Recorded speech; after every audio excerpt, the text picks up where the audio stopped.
Good morning RM family, welcome to my video. আর এখানে একটা ভিডিও আমি আপলোড করতে চাই, যেটা কি হলো রেড এফএমের 93.5 রেড খাই খাই জাংশনের একটা ছোট্ট ক্লিপ, যেটা কি হলো এখানে এসেছিল কলকাতার ফেমাস দি বাপি বিরিয়ানির অনার। আর আমি এটা দেখেছিলাম অনেক পরে। তো আমি যখন ব্লগিং করছিলাম তখন হঠাৎ দেখছি যে উনি কথা বলছে স্টেজে দাঁড়িয়ে। আর তখন আমি বুঝে গেছি যে আমাকে তো এনার সাথে কথা বলতেই হবে, মানে ভেবে নিয়েছি যে আমাকে তো এনার সাথে কথা বলতেই হবে সামনাসামনি।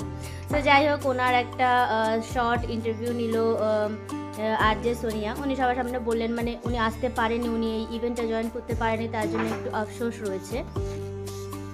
যাই হোক, নেক্সট ইয়ার থেকে যেটা কি উনি বললেন যে এই রেড খাই খাই জাংশনে উনি পার্টিসিপেট করবেন।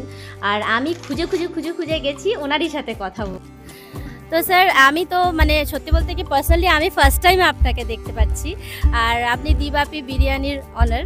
তো আমি জানতে চাচ্ছি যে আপনার এইখানে এসে কেমন এক্সপিরিয়েন্স হচ্ছে? খুব সুন্দর, খুব দারুণ এক্সপিরিয়েন্স। ইভেন্ট কি খুব দারুণভাবে অর্গানাইজ করা, প্রত্যেকটা স্টল খুব সুন্দর। আমি বলবো যারা যারা আমার ভিডিও দেখছেন প্রত্যেককে বলবো আপনারা আসুন। রেড এফএমের এটা ফার্স্ট বছর খাই খাই জাংশন, আর সুন্দর সুন্দর স্টল এসছে, নামি দামি ব্র্যান্ডরাও এসছে। এবছর আমাদের সুযোগ হয়ে উঠলো না, আমাদেরকে বলেছিল, কিন্তু বর্ধমানে আমাদের একটা প্রোগ্রাম ছিল 16 তারিখ অবধি, লাস্ট ইভেন্ট ছিল। সো সেই কারণে আমরা পারিনি করতে। তো আমরা নেক্সট ইয়ার অবশ্যই ট্রাই করব রেড এফএমের সাথে থাকা।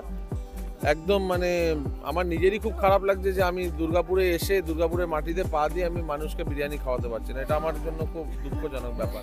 ওইটাই আমিও চিন্তা করছি। তবে নেক্সট বছর দি বাপি বর্ধমানে ফুড ফেস্টিভ্যালে থাকছে এবং রেড এফএমেও থাকছে। আপনারা এইটুকুনি জানুন, দি বাপি থাকবে আর আপনাদেরকে বিরিয়ানি খাইয়ে আপনাদের মন জয় করে যাবে।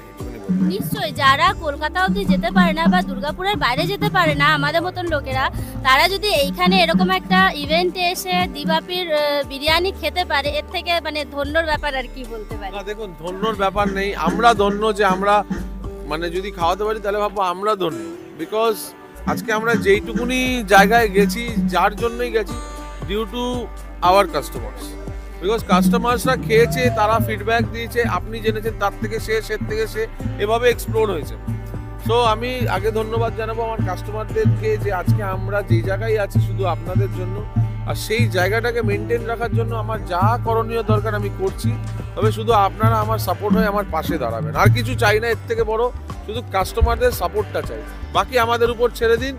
কোয়ালিটিতে কোয়ান্টিটিতে কোনো কম্প্রোমাইজ থাকবে না, এটা আগেও জানতেন, এখনও বলে দিই যে এই যে বাঁকুড়া ফেস্টিভ্যাল করলাম, বর্ধমান কালকে করলাম, মানে মানুষ কি হারে যে মানে খুশি দিদি বলে বোঝাতে পারবো না।